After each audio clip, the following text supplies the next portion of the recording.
गसाइगाव पुलिसनि गोख्रों सिग्रोमनाय IEDजों लोगोसे सानै KLOनि सोद्रोमा खादों गसाइगाव पुलिसआ।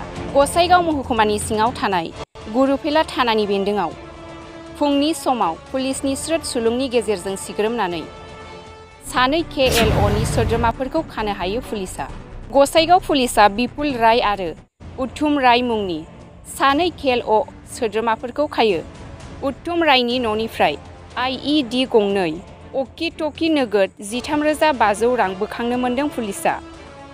माखासे साननि सिगां गुरुफेला ओनसोलाव गोबां सुबुंफोरनिफ्राय मबाइल SSSजों सिगि सग' रां दाबिदोंमोन होननानै खौराङाव मोनथिनाय जादों। गय फुलि बायग्राफोरनि थाखाय मोजां खौरां। नोंथाङा बायनोब्ला फांसेयाव मोनगोन 40 निफ्राय 50 रांनि। बे गय फुलिखौ आङो फांसेयाव 50 थाखानिफ्राय 40 थाखासिमावनो खम बिबांनि बेसेनावनो फाननाय जागोन। जायगायानो जादों चिरां जिल्ला दादगारि हाथिसार धलापारा गामियाव। बेयो जोंनि दादगारि ओनसोलनिनो धलापारा गामि। बेवहाय आङो बे गय फुलिखौ बानायनाय जादों। फैदो बिदिब्ला नोंथाङा बायनो सानदोंब्ला थाबैनो सुलाद लादिनि। आंनि कन्टेक्ट नाम्बारा जाहैबाय जिअ नाम्बार 600009465668। बे जाहैबाय जिअ नाम्बार, वाट्सएप नाम्बार।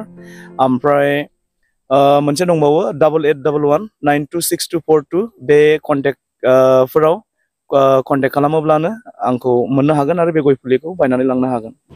सुलाद लानो थाखाय 6000946568 8811926242 जानबुं नङाव कल खालामनो हागोन।